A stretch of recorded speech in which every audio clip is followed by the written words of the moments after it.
for joining today. And Josh is the owner of Courage Fly and Geico. He's based in Ottawa, Ontario, and chases a plethora of warm water fish in the Ottawa, Rideau, and Gatineau rivers.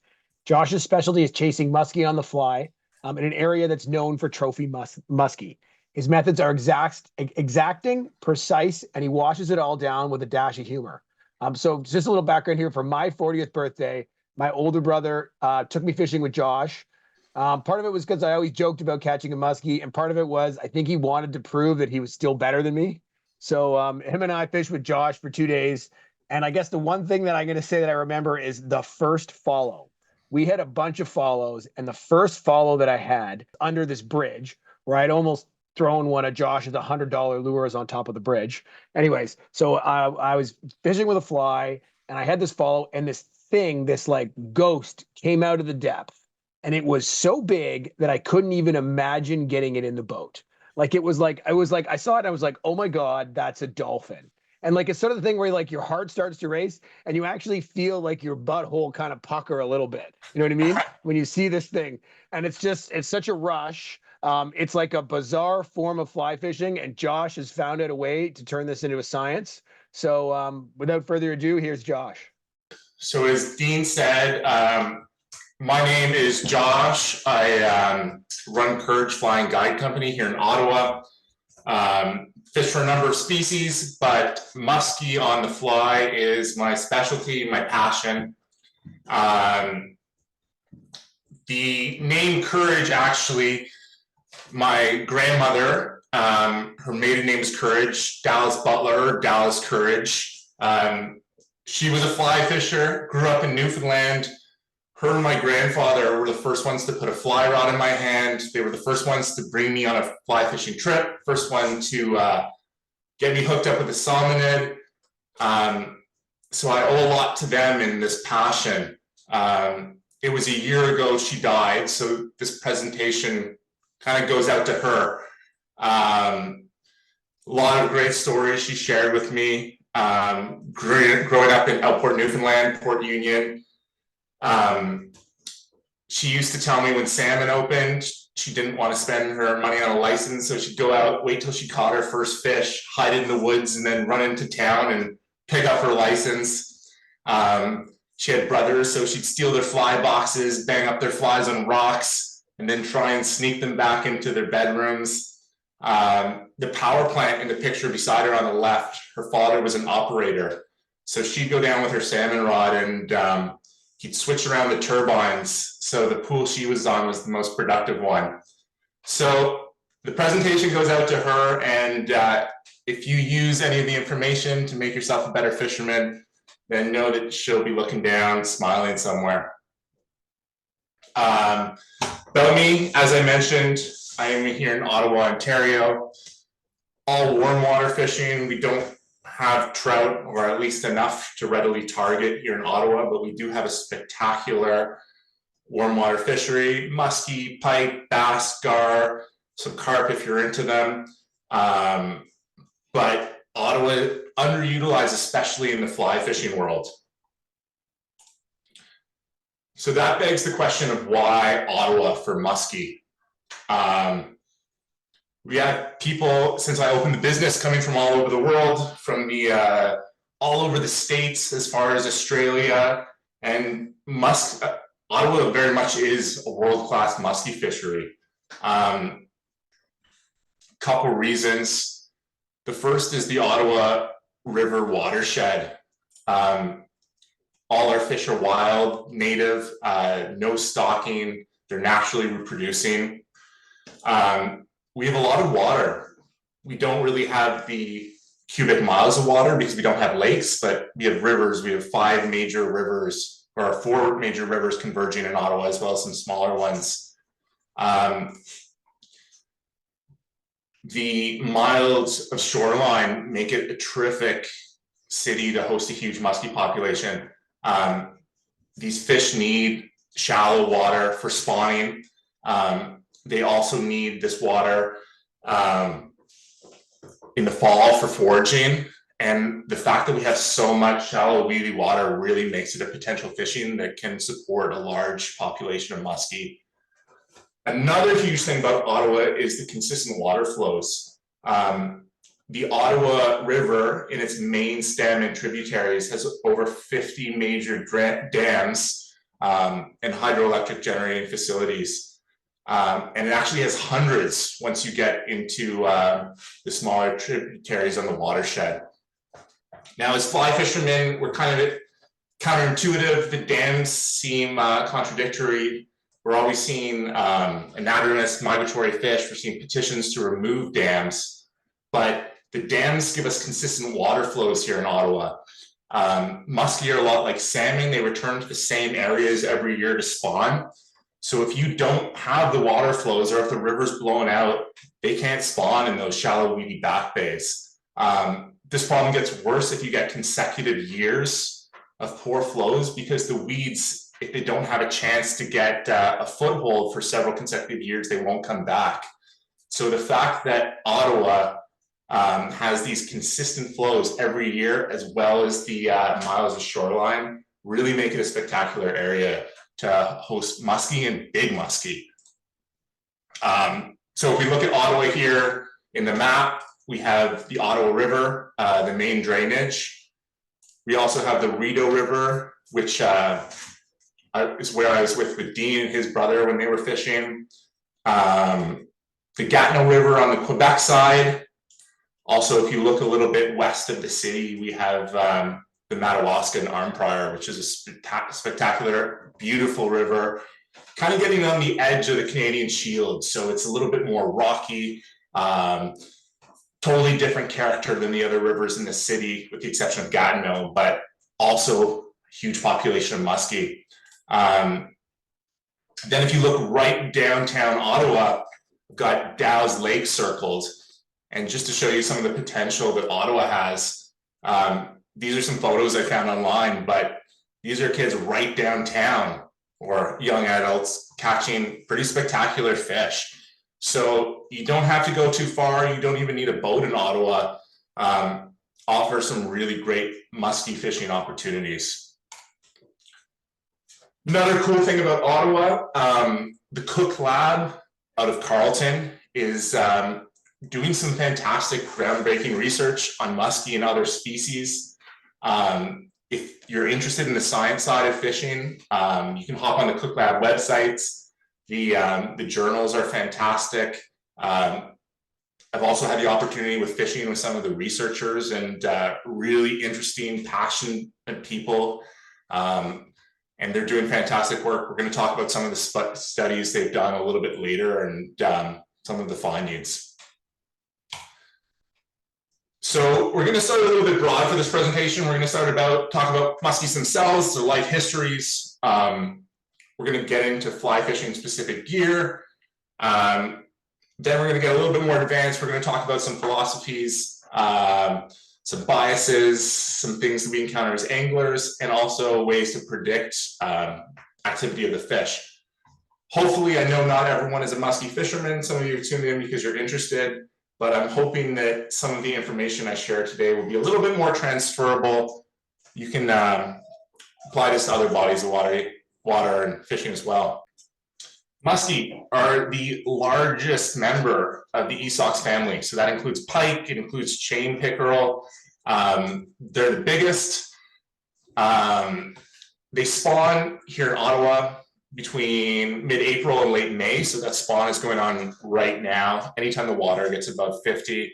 As I previously mentioned, they target the warm, the shallow, weedy bays for spawning, which is part of the reason that makes Ottawa such a terrific fishery. The female muskies lay between 20,000 and 200,000 eggs per year. Similar to pike, substantial amount. They leave the eggs everywhere, fertilized by multiple males. Lots of opportunities for different genetic combinations to come across. And the spawning rarely lasts more than a week. So the fish kind of get into it, they get it done quickly, and then they fall back into deeper water. The adults leave the spawning areas, so there's no parental care for the eggs or the young. Once they hatch, they're on their own. The juvenile fish they grow quickly, but not quick compared to other species. And we're going to get to that a little bit later in the presentation. But juvenile fish, after the first year, they reach about a foot in length. The males mature a little bit quicker. They're fully mature in 5 years, reproducing, where the female is 5 to 7. Like other species, the really big fish are going to be the females. And as I mentioned, the fish are pretty true to ranges. They'll return to the same spawning areas every year. The fish are different. Some hold deep all year, almost all year, where some spend most of the year in shallow water, but they will return to shallow areas in the fall to forage. And it's interesting because these fish will, they'll show up in the same places, similar times every year. They're one of the most predictable and patternable fishes. We're going to talk about some studies later on, and you can read about them yourselves, telemetry studies. So they're catching fish, tagging them. There's receivers in the waterways, and they can mark the movement of the fish. And it's really spectacular how these fish are really loyal to certain areas. Finally, the average lifespan of a muskie, average about 18 years and can live up to 30 years. So a couple different colorations. Here's a poster from Government of Ontario. Musky Canada kind of shares this one. All the same genetics, but muskies can show, I believe, same genetics. Muskies can show in 3 different colors. There's the cleared, the spotted, and the barred. You can tell them mainly by the tail. So the muskies have like a much more aggressive tail fin. It kind of cuts it in the center and points on the edges. That's, I think, the distinguishing factor when I look at them. Also, a little bit more red coloration to the fins. The pike and muskie do share spawning areas. So the pike will spawn first, the muskie generally spawn after, but they can create hybrids similar to a splake, like in the trout family. The hybrids are infertile, but they're pretty spectacular. In my opinion, the tiger muskies are the prettiest fish in the river. If you're just counting muskie, I'd say from my numbers, I get a tiger, maybe 1 out of every 50 fish. If you're counting pike as well, it's probably 1 out of every 150 to 200. So tigers are something special. And I think this kind of comes to my mentality that it's not always the biggest fish that's the most spectacular, but something cool that is always a bit of a hidden treat that you can get. So to go on, muskie on the fly, this is a client turned good friend of mine, Cliff. This is his first muskie. You can see the big smile on the back. But in my opinion, muskie on the fly is the most challenging species in freshwater, targeting on the fly. There's a tremendous sense of accomplishment when you get one. The size of the fish, it's a huge amount of work. When you get one, it's really something spectacular. Got a quote here. Similar to what I said, when you get one, you really got something. It's a big, toothy, impressive fish by writer John Girosh. Also, muskie, you're throwing these giant flies, these big rods. It's physically demanding, but it's also, there's a sense of psychologically demanding aspect of fishing muskie. You're not always seeing fish. You're going long periods without fish. You've got your rod in the water. You're drawing figure eights at the end of every cast. 50% of the casts come, the fish will come boat side. So right beside the boat, you can see the eat, but it's also tough. You're always looking where you want to place that next cast, and to kind of finish those casts and draw your circles in the water. It can be tiring. Also being ready, the moment you let your guard down is often when the biggest fish of the day will show up. And there's a huge psychological aspect of keeping your head in the game for muskie. So as a guide, I try and be as transparent as possible when people are considering an outing, what to expect, what to look forward to. And I think just like everything right now, social media presents an unrealistic expectation.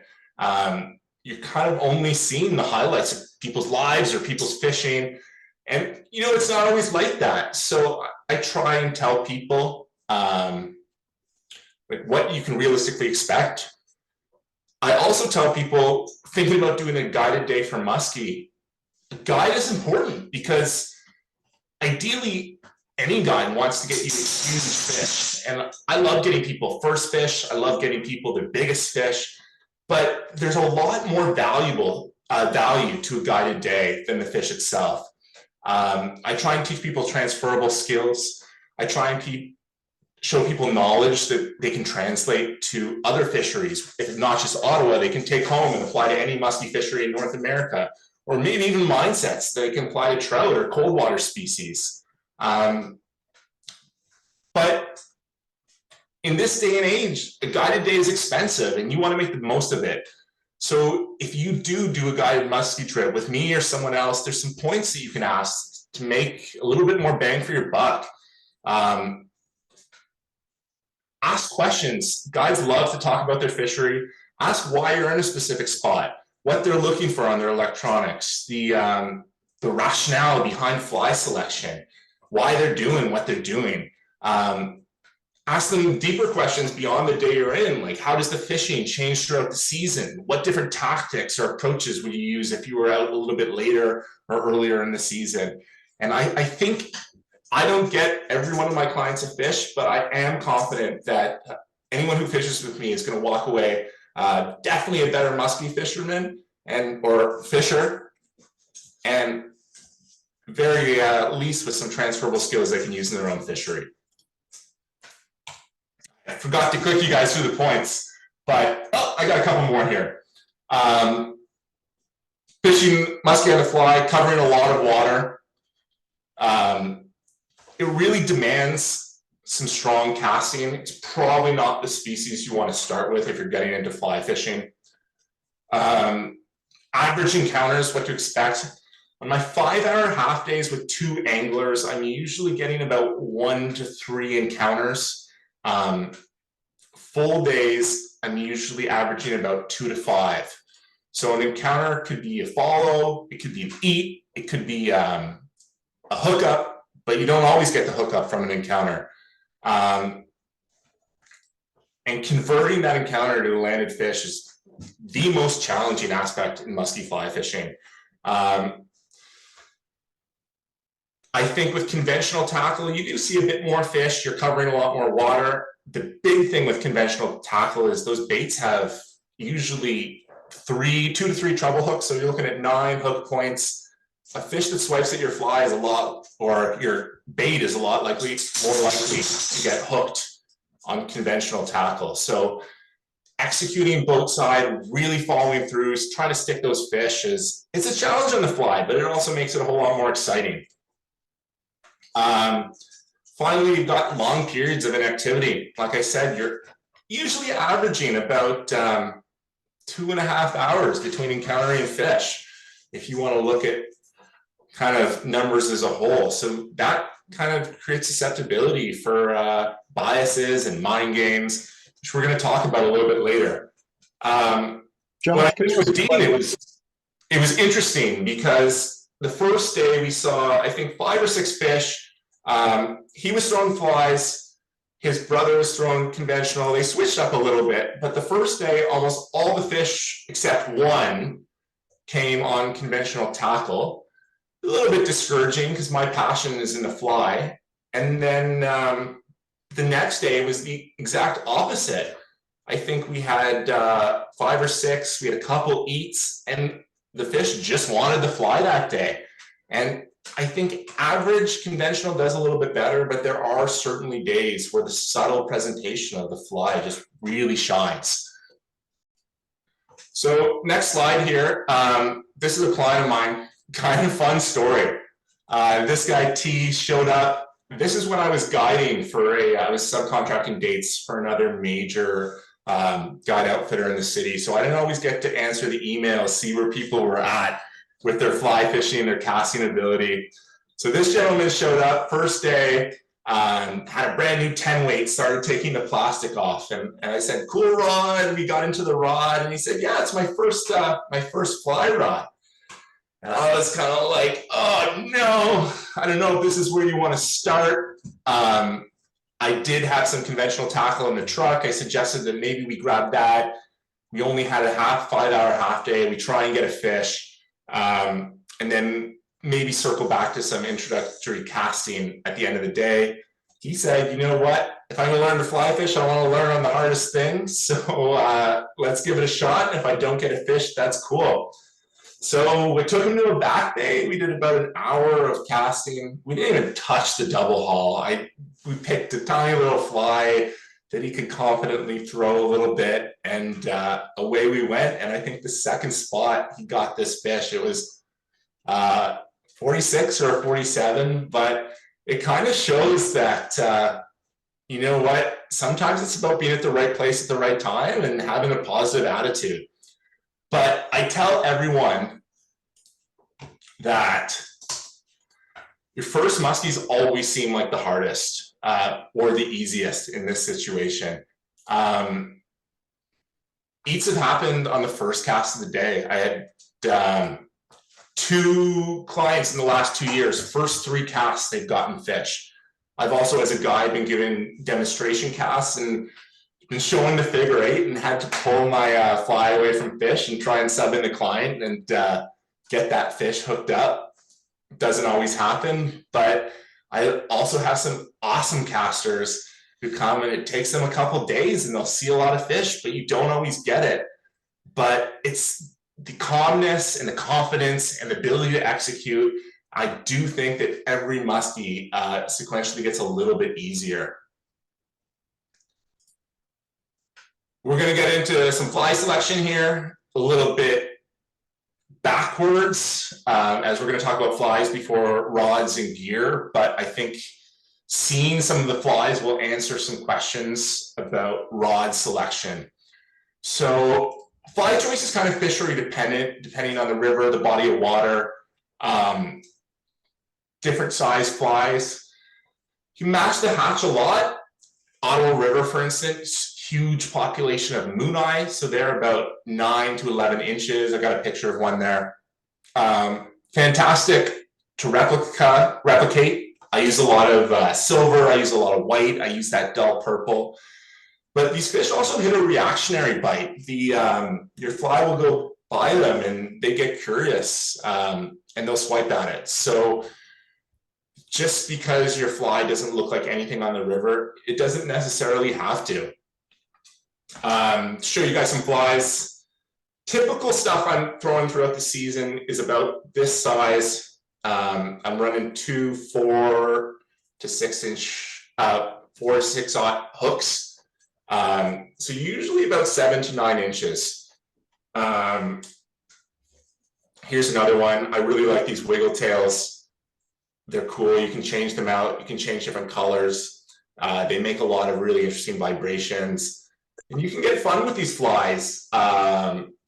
Put beads in them, rattles, all sorts of things. The fish do like to flash. But I get quite big in the fall. Here's something that we throw in the fall in the Ottawa. And that's a huge fly. But if you look at what the conventional guys are throwing, this is a Frankensuic. It's one of our hottest baits around here in the fall. And they're almost a foot long. So if you compare them against the fly, they're pretty comparable size. So you can't go too big.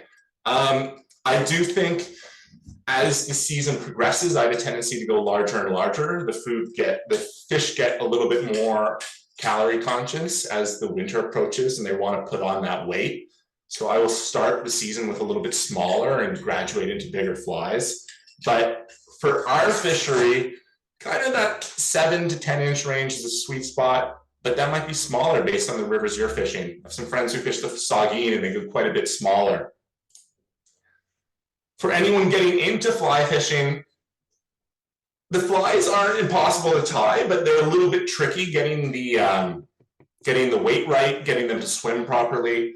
If you're interested in starting fly fishing, my recommendation would to be find a local tire, buy 3 to 4 bona fide proven flies, fish them for the season, get a feel of what a nice swimming fly, how it looks in the water, how it feels, the material density. Myself, when I got into it, I really struggled putting too much material. It makes it challenging to cast. Buy a couple flies and then start trying to replicate it. If you're watching this from Ottawa, Evan Gillis, Cam Frey, fantastic tires. I don't think Cam is on the social media, but he works fishing department at Sale at Train Yards, so a really great resource to go talk to. If you're in Toronto, Scott Barham, Jay Newell, all these guys, their flies have caught fish in my boat.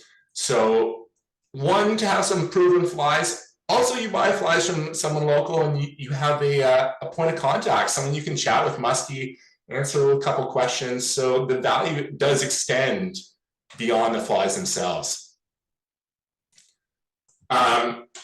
Getting into gear, fly fishing gear. I usually run 9 to 12 weight rods. 9 is a little bit small for our fishery. If you're in areas like the Saugeen, some of our smaller tribs, the 9 is great. Couple issues with the 9. The first is you're limited in fly size. The second is I don't think the average fly tyer is really confident pushing the rod right to the edge the way tarpon anglers do. If any of you guys watched Matt Martin's presentation, he talked about pulling versus lifting, which is huge, but it's challenging. Even I don't think I'm confident pushing the rod all the way.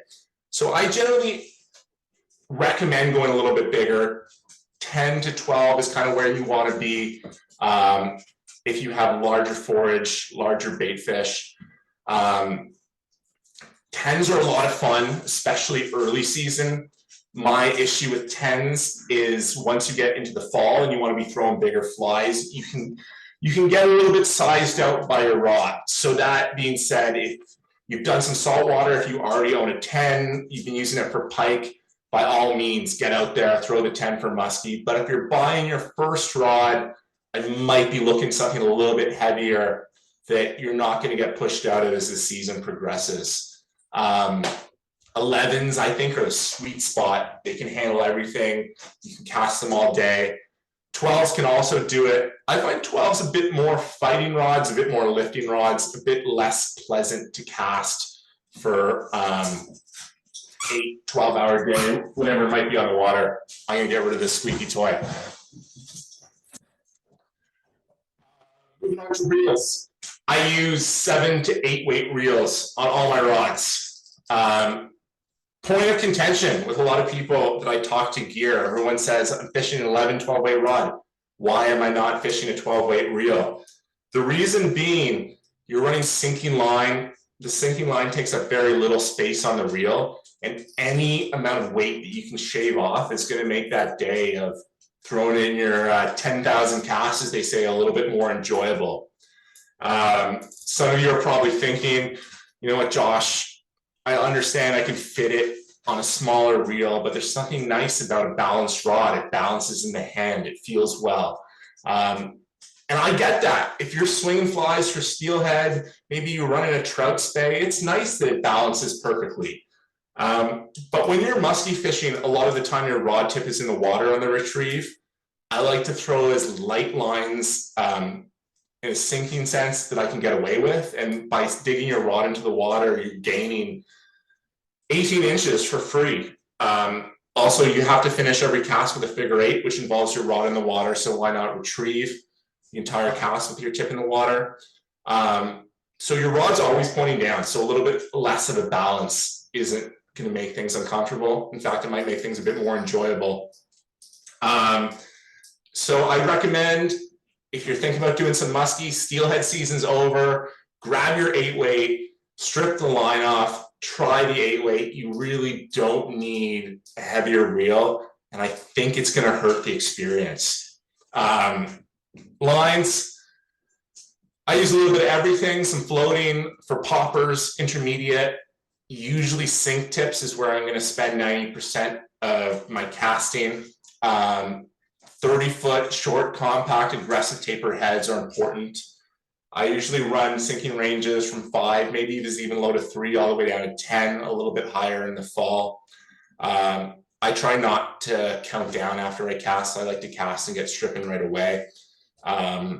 Sometimes you get that reactionary bite off the first pull, which is pretty cool. But lines are fun. Like I said, your 8 weights you're using for other stuff, so you can bring a couple lines, change them out throughout the day. Find something that works. Couple bits of other gear. Appropriate size landing net is important. Often you're fishing out of a boat. You can't tail these fish. You don't want to beach them. You're going to be fighting them way too long. A big net is important. Side cutters, long nose pliers, get the fly out of the fish's mouth as quickly as possible. I recommend packing a bastard file in your bag, something that you can file down those hook points. Every time I touch a raw log, a piece of wood, I'm pulling that fly in. I'm at the hook points with the file, getting them as sharp as possible. Stream thermometer is important. Kind of be aware of the water you're fishing. Polarized sunglasses really help. Stripping guard, you're stripping through your fingers. Your fingers get pretty torn up, especially if you have line with any sort of texture. So those go a long way. A little bit of medical tape works too. I've seen people use duct tape, but a pack of stripping guards can last all season. And camera and a measuring tape when things go the way you are hoping. Secondly, fluid film for your metal corrosive stuff, the file, the side cutters, the long nose pliers. Bottle of this is terrific. I give it a spray every couple weeks, just wipe off as much as I can with a paper towel, and it really keeps those things that you know are going to leave in your fishing bag. You're going to leave them in your boat. It'll keep them in a little bit better shape, and they won't be having to be replaced every season. So moving on, we're going to talk about one of the studies from Cook Lab, the evaluation of the psychological, physical, behavioral, and survival of adult muskellunge captured and released by specialized anglers. So this is an interesting study, and this speaks to me a lot. So this study, they went out and they were looking to evaluate the effects of fish being line caught. Prior to the study, they'd estimated that about 30% of fish caught died. So that's a pretty high mortality. They anticipated that was a bit high, but they wanted to know how much being caught impacts these fish. So they caught 30 fish, conventional tackle, throwing baits. They tagged them and they reviewed the results, and they found that 100% of these fish survived, which is pretty significant. If you're angling musky, you're aware of your water temps, you're practicing proper release, you're carrying the right tools to get fish unhooked if they're dangerously hooked, we're really not killing a lot of fish. And musky fishermen boast over 95% catch and release rate. A lot of these people fishing them, whether it's fly anglers, conventional tackle, are putting back the fish they catch. So that's something you can feel good about, that fishing isn't doing harm to the species if we're careful about it. If you look at Stephen Cook, he did an interview on the 2021 Musky Symposium. You can look it up. Interesting talk. He talks a lot about his research. Pretty cool talk, not overly long, but there's one issue that he talks about is the Keep Fish Wet initiative. And it's cool that as a research, he says there are 3 premises or 3 of the best things that you can do to protect the health of fish that you're releasing. Which is minimizing the air exposure, eliminating the contact with dry surfaces, and reducing the handling time. And I think this gets lost a little bit. We catch a huge fish, worried about the photos, but it's something to have in the back of your mind. as a fly guide, I make a lot of my living on grip and grin photos, and I'm not going to tell you not to do it, but I think you want to get that fish out of the water as quickly as possible. I like to look back on my photos, see water dripping off them, and then get them back in the water. It's a stressful experience on the fish. They can handle a photo, but we need to care about these fish and take the proper precautions to ensure their survival. Often you get on these trout rivers and you see people taking their photos, and I think we forget in the moment that fish need water to breathe. Something else I want to talk about is considering if you need a grip and grin photo. If it's your first fish, if it's a personal best, if it's a major trip you've been looking forward to, get the fish out, take the photo. But on smaller fish, I think that the water release photos are a lot cooler. I think it's 2024 and the grip and grin photos are becoming a bit passé, especially in the fly fishing world.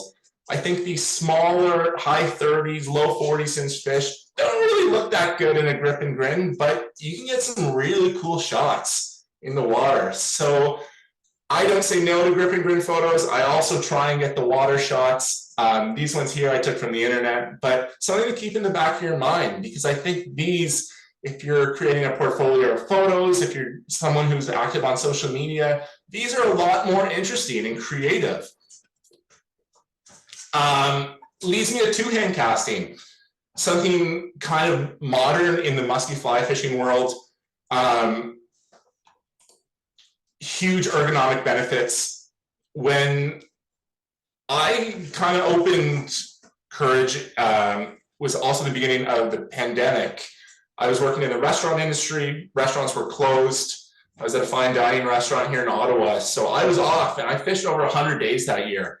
And I couldn't get through a day of fishing without ibuprofen, without a tennis elbow brace, without a couple of beers after. It was brutal.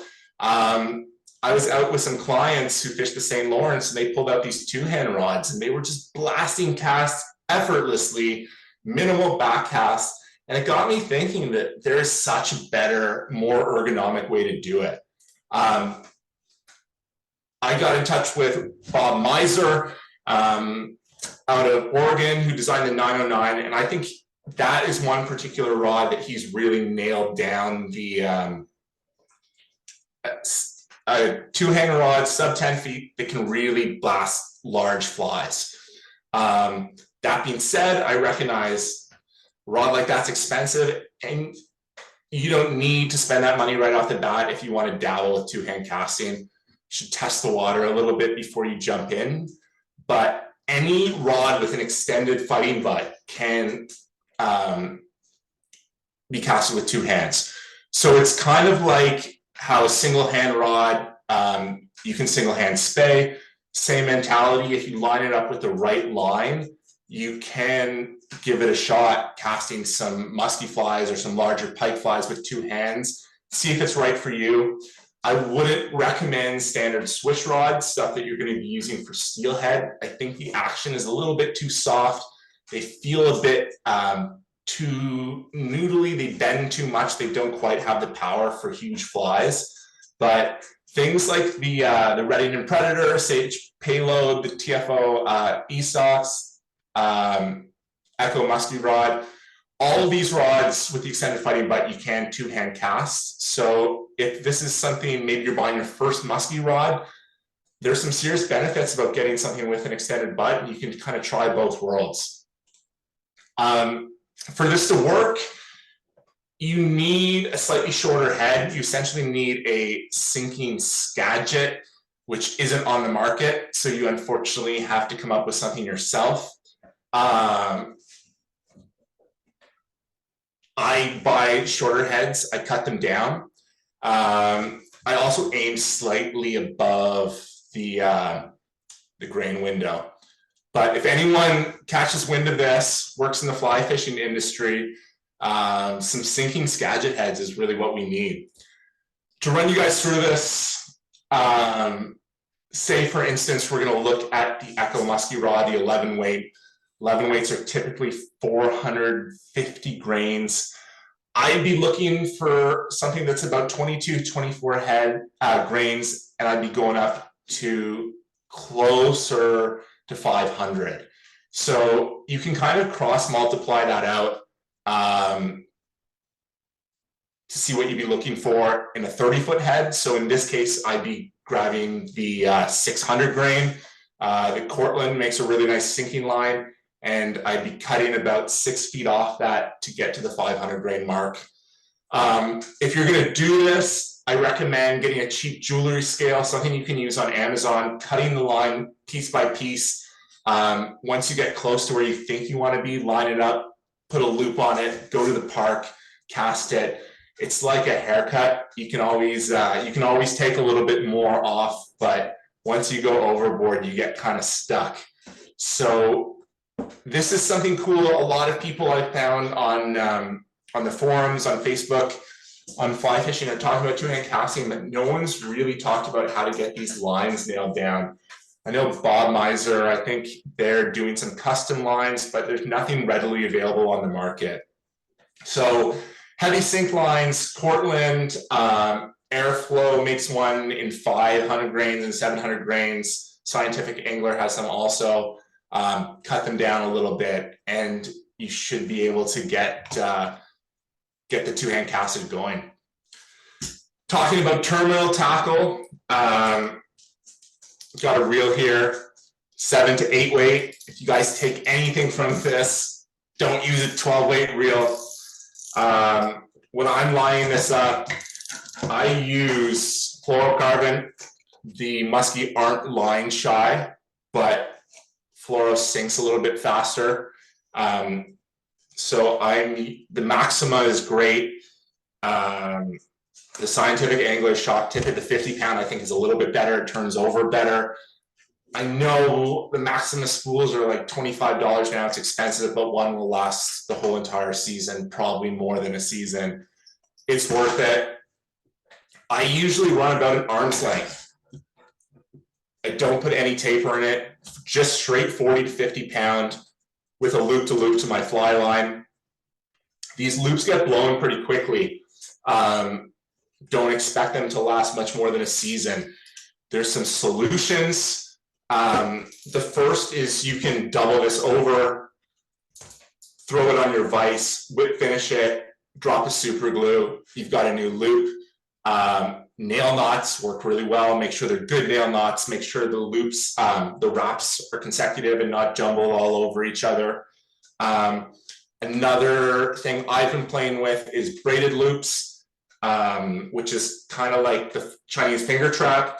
If you're going to run them, you should get online, look at how the tarpon guys do it. They seat them a little bit with 2 to 4 nail knots. So they'll use 10, 15 pound fluorocarbon over the braided material and really lock that in. These musky pull hard. You don't want a loop slipping, but that's another really great way to do your terminal loop on your fly line. I do an arm's length of fluorocarbon, and then I run about anywhere from 10 to 18 inches of bite wire. You can do perfection loops and just loop them together, keep it really, really simple. I prefer to do a Albright knot. I cut this tag really, really, really close. Gives me anxiety cutting tags that close, but they will catch in your guides. Happy medium, I hit them with a drop of super glue. So cut them as close as you can, drop a super glue. That knot's not going anywhere. And then finally, this leader gets pretty shiny underwater. So I always keep a Sharpie. I keep a black one, I keep a brown one. If this is glowing in the water, don't be lazy. Pull that up, dry it against your shirt, color it with a Sharpie and keep fishing. But if you can see from 15 feet away your leader catching sunlight, I'm willing to bet the fish will too. And that extra second to color them black really helps. I don't run knots. I like to use really small snap swivels. They make change. They make changing the flies easily. Quickly go between flies. You're not constantly cutting out the leader material. Other people do it differently. Other people will add a length of material to every fly, pre-tie the knots, and then they'll run a loop to loop. So when they want to change flies, they'll change between the fluorocarbon and bite wire connection. I think it's easier to use a snap. Just don't use a huge snap because the snaps can kind of impact the fly action. For the same reason, I don't use heavy fluorocarbon. I know in conventional world, the fluorocarbon is great, it's stiff, but it's rigid, and you really want that fly to have the opportunity to come towards you, dance, kick.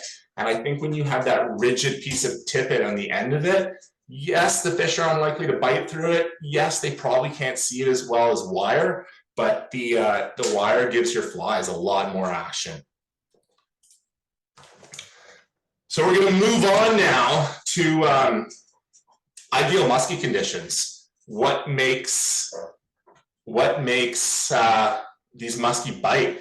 And this is a cool photo. Drone shot on the boat. This is my friend Kevin throwing some casts. You can kind of see the fly in the water. But there's a mentality that these fish don't necessarily eat when they're hungry. They eat when environmental factors turn them on. Really great book, Musky Metrics. Jeff Lang, Jim Sarek wrote this. It's about conditions that make for ideal musky fishing conditions.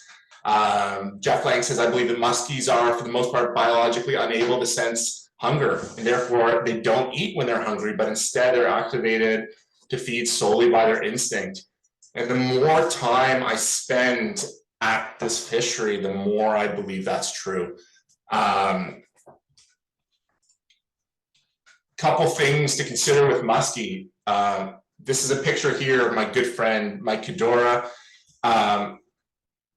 He's got a huge fish in the photo, conventional angler here in Ottawa. He's also guided for a while for the Musky factory, but really great guy if you ever get the chance to meet him.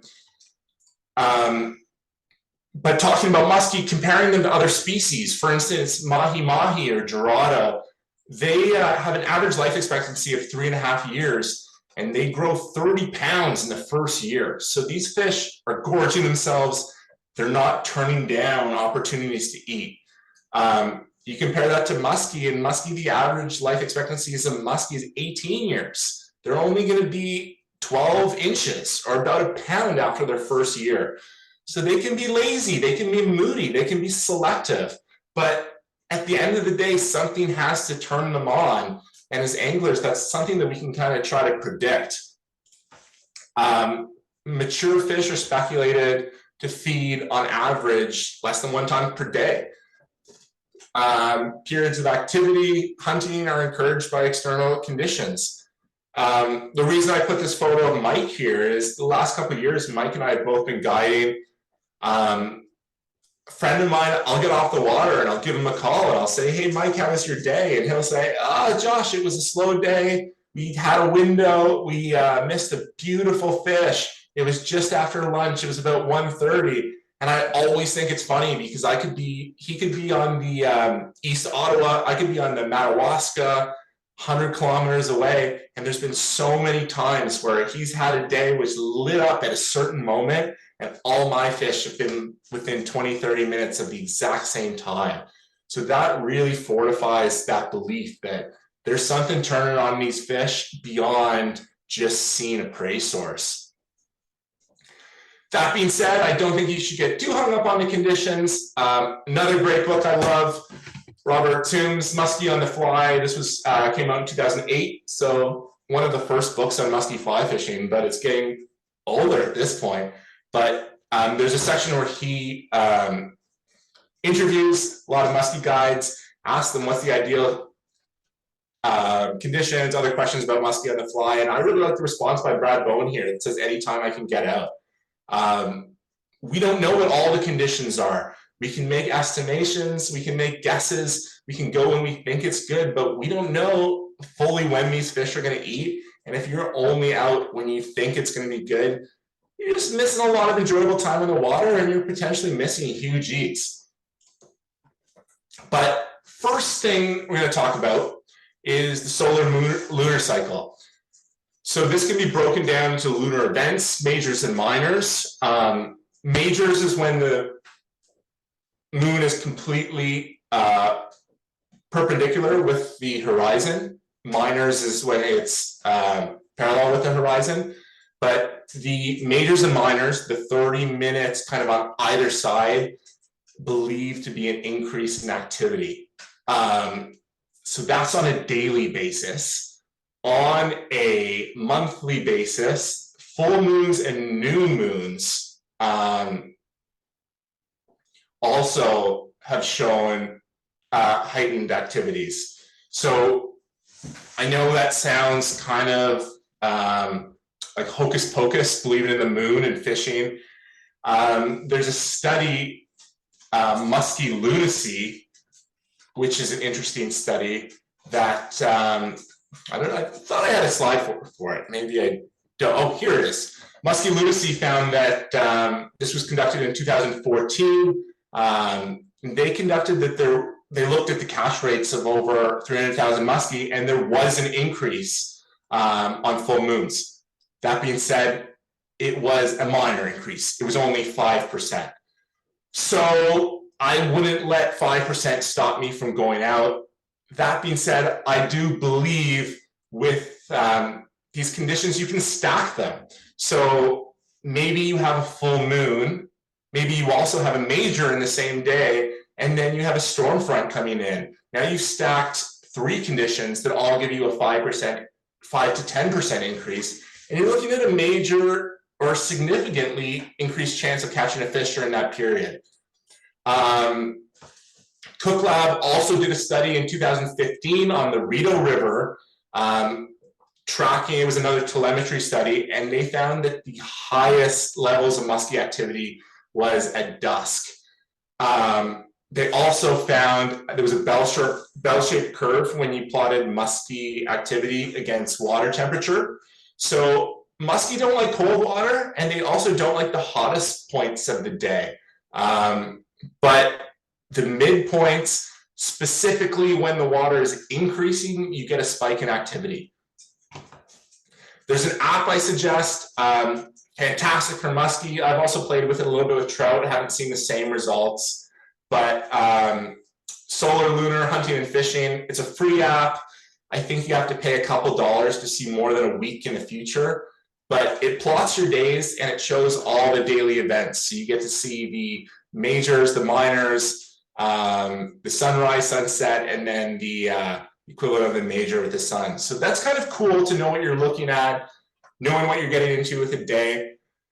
How much weight you apply to these events is up to you, but whether you 100% agree with it or not, maybe it's not the best time to be sitting down having a sandwich during a lunar event.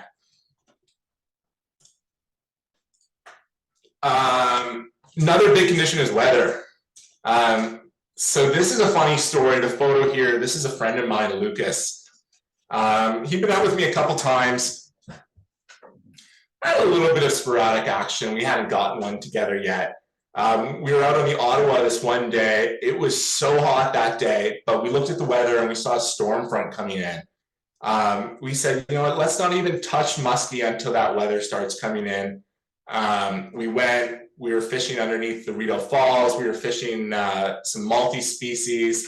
As soon as that pressure started to drop and we felt that chill, the cold, the clouds coming in, we switched over to muskie. We had about an hour before the rain kicked us over the water, off the water. We caught 2. He got his first and his personal best, and I missed another one. So trying to catch those storm fronts can be really huge. Little bit of a dice roll being on the water before the storm hits, but I think they can have hugely fruitful opportunities. Couple other things. Cloud cover, sunlight. I do think flies present a little bit better with a little bit of cloud cover. Precipitation, light rain really makes a little bit better fishing. I find after heavy rain, things slow down. Not entirely sure if this creates dramatic temperature change or a pH change, but heavy rain does temporarily slow down fishing. Wind is another thing.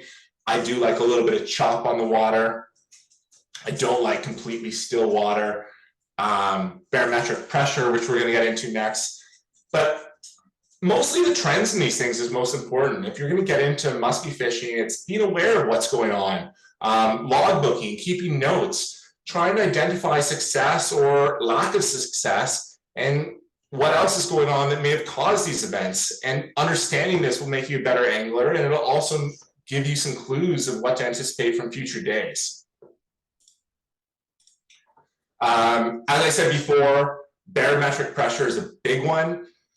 Musky is a little bit different than other species. Trout, bass, panfish, anything lower in the food chain becomes more active under high pressure. I've read different reasons for this. The most believable, barometric pressure causes hydrostatic pressure. So if there's pressure above water, there's water pressure below water. It's less pressure on the swim bladders, so the fish come a little bit shallower. When they're shallower, they're not quite as active. They know they're in a little bit more dangerous territory, but those high, low pressure areas are when the musky fishing seems to come alive. So on the drops and on the troughs,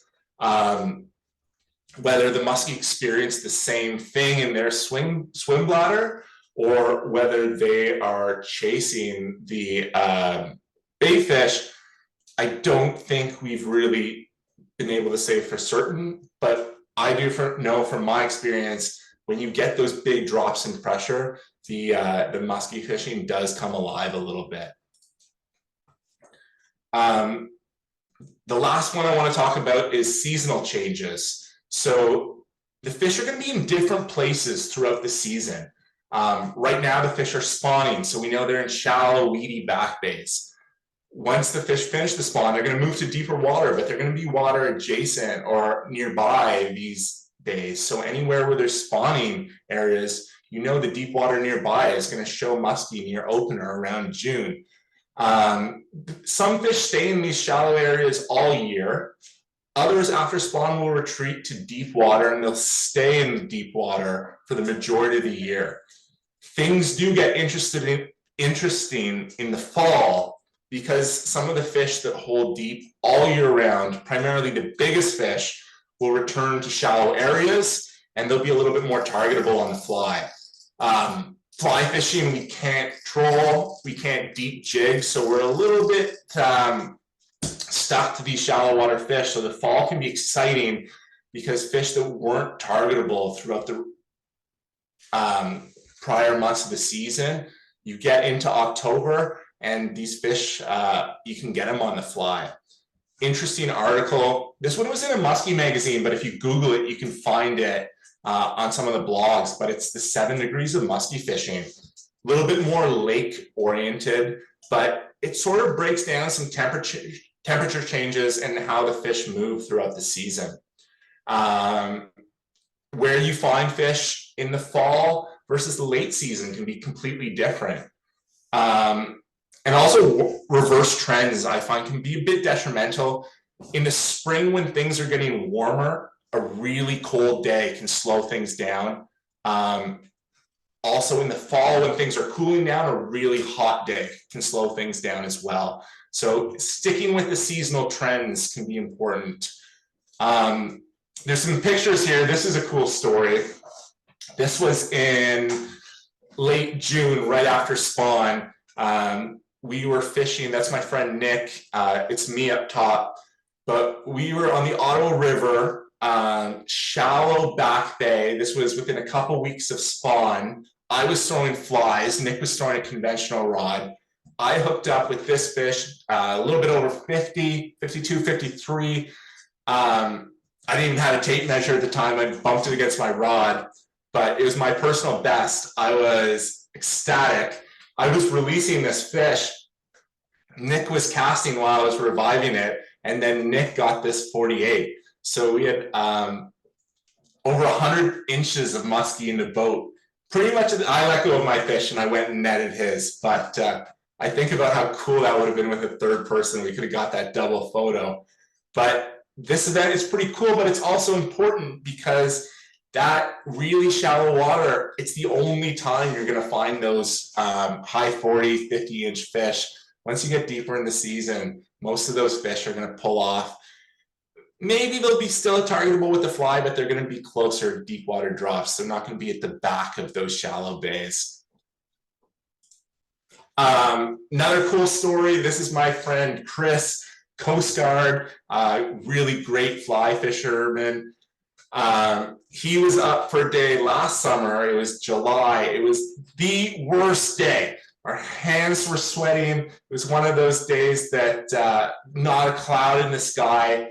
Our plan was to musky fish, and we kind of talked about it. He was up the year prior.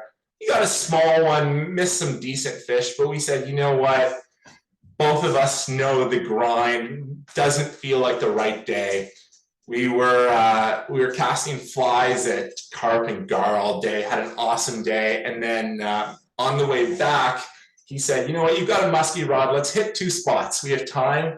And on the second spot, he got this one. It was a 46. So that shows that we don't, as much as we predict what the ideal conditions are and what we think they are, we don't really know how they're going to be.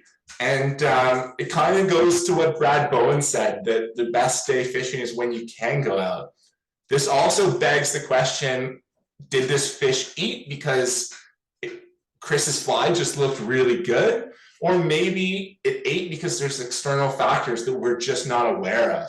And my beliefs as a musky angler, I really believe in the latter. We don't really know what entirely is going on. We can predict factors as much as we want. Trying to predict these factors make us a better angler and make us more aware. But at the end of the day, we don't really know exactly everything that's going to make these fish tick. And if you're staying home, you could be missing an opportunity. As I said at the beginning, statistically over the season on the fly, you're only seeing a fish every 2 to 3 hours. It can be challenging. And it really opens the door for some biases, some psychological mind games, some trickery. I think being aware of some of these can make you a better angler. I think also some of these apply to other species too. Another cool drone shot. This is me and my friend Scott. And I think this is where, Dean, there's that buoy up where the first M is, where I think you... yeah, I think I know where that is. Yeah. You missed that good one. Yeah. I know. Don't remind me. First one, we're going to talk about confirmation bias. So confirmation bias describes our underlying tendency to notice, focus on, and give greater credence to evidence that fits our beliefs. It can lead to problems and distort reality when we draw from this evidence. The issue I find here is that the fish, if you're only throwing a couple flies or fishing a couple spots, the fish you get are inevitably going to come from those flies or spots. It begs the question, is your confidence color really a spectacular color, or is that what you're catching fish on because it's what you fish all the time? Nothing wrong with confidence colors, nothing wrong with favorite spots, but I do think as fly fishers, our motivation is to learn. And specifically to learn on muskie, to test out hypotheses, you need to introduce these, but also introduce them into a long range of sampling, which comes in the science world. They talk about variable isolation and neutral sampling. So if I have a fly that I tie that I throw it once or twice, it looks beautiful in the water, I can't just fish that at one spot and not see a fish and decide it's no good. Similar to a spot, if I see a spot that looks juicy and it doesn't produce a fish, that doesn't mean the spot's no good. So to test that out, you need to incorporate that into your daily milk run, so to speak, and let time tell you what's better. Also, variable isolation, this can be a big thing too, in that if you change too much, it's tough to know what works. So if you always fish white, now you want to fish orange, You're using an intermediate line, now you're going to a sink 5. Now you have a hot day and you hit 2 fish. It's hard to know what really made things better. Was it environmental? Was it the color change? Was it the line change? So coming back to journaling and being aware of circumstances, kind of isolating your changes can help with the learning curve. Another one I want to talk about is peak end rule. So this one is our the way we recall events. We're always looking at the most exciting and the end.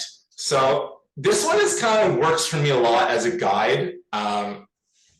Musky fishing can be tough, and thank goodness that my clients only think about the highlights, because they're not thinking about their sore shoulders or being hungry with 3 hours that we didn't see anything. It's beautiful that you finished a 12-hour day and all you can remember is that one fish that you almost stuck, or the awesome fish that you landed.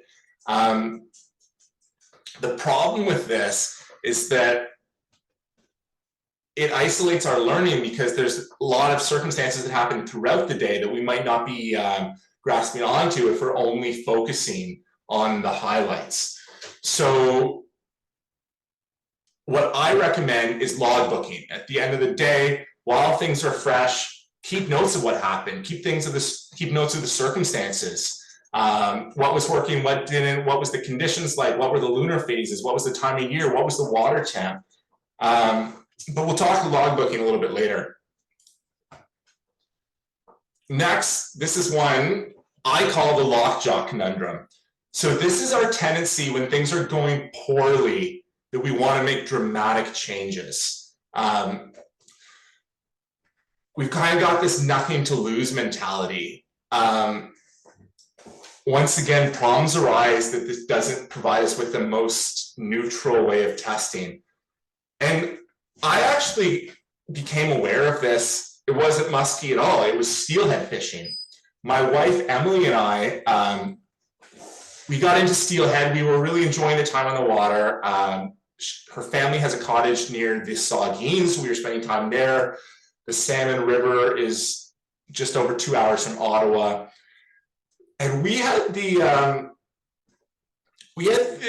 indicator fishing pretty dialed in. We were getting fish consistently, I should say, on beads, on nymphs, but we weren't loving it, and we caught wind of spay fishing that really sparked our curiosity. Getting to water that was a little bit more remote. It was a more soulful presentation, the stepping down, the covering water, the swinging. We did a casting lesson and we loved it. But the issue was we'd always go out fishing. We'd go out with indicators, with nymphs, with beads. If we were hitting fish, we'd be happy. And if things weren't producing, we'd say, well, nothing's going on. Let's go swing flies upriver. And the issue is we weren't catching fish. But looking back, it was a foolish decision-making process, because if you're going to swing a fly, you really want to target those active fish. So if the fish aren't hitting nymphs, rest assured you're going to have a tough time on the swing. Musky fishing, this lockjaw conundrum comes into play as well. I think a lot of times we're out 4 or 5 hours, we haven't seen anything, and we're like, we got nothing to lose. Let's try this crazy weird fly. Let's go try some different spots, because there's no fish here, so maybe they'll be over there. This causes problems for 2 scenarios. Scenario 1 is that you're in a new spot or trying a new approach. The bite window occurs, but your new strategy is not effective, so you miss that opportunity, which is a bummer. The other negative scenario that can happen is that it's just an all-around slow day. There's no bite window.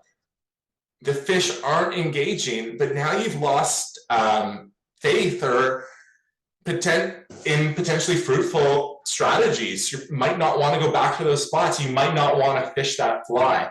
So once again, this kind of goes into sampling. If you have ideas that you want to strategize with, especially with muskie, you need to implement them over a period of time, test them accurately. Definitely on slow days is not the time to try novel ideas. And this is a bit counterintuitive because in trout fishing, it's always keep changing. You know the fish are in the pool, we just have to find what they're eating. But muskie is a little bit different.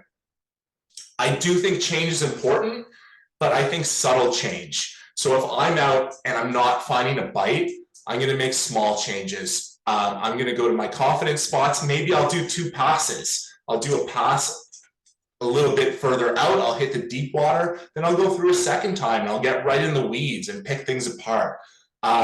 Maybe I'll do a change. I'll take a fly that I know works and try a different color. I'll try something a little bit bigger, a little bit smaller, but I'll make sure my variations don't stray too far from what I know and am confident works. And if I want to explore other things, then I'm going to explore them broadly over the full range of multiple days.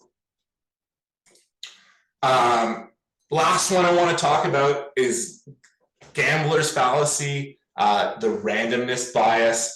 This one I hear about all the time. This one describes our belief that the probability of a random event occurring in the future is influenced by the outcome of previous events. Once again, problems arise then when we believe 2 events that are not causally related do in fact influence one another. Causally related, I'm sorry. Couple incidences, the big banana. I'm sick about hearing bananas. I get where it comes from. Sailors, bananas, they made other fruit go bad. They ruined their food source. They came with spiders, all around bad luck. Bananas don't influence your impact fishing and muskie. In fact, I'm sick of hearing about it. Other things, lucky camel underwear isn't going to make you catch a fish. Your last 2 outings could have been awful. That's not going to change the impact of your next outing to be better. It's like a roulette table. If it hits black twice, that doesn't mean the next one is more likely to be red.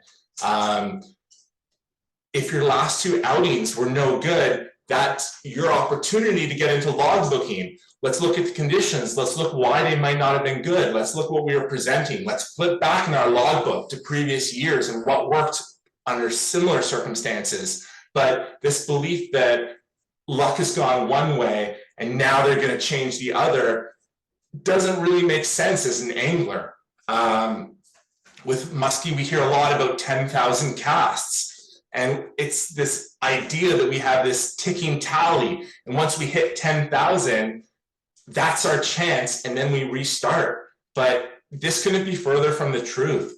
To me, it's about hitting these bite windows. If you just saw a fish, there's no better time to see another fish than in the next 30 minutes, because that means something is making these fish active.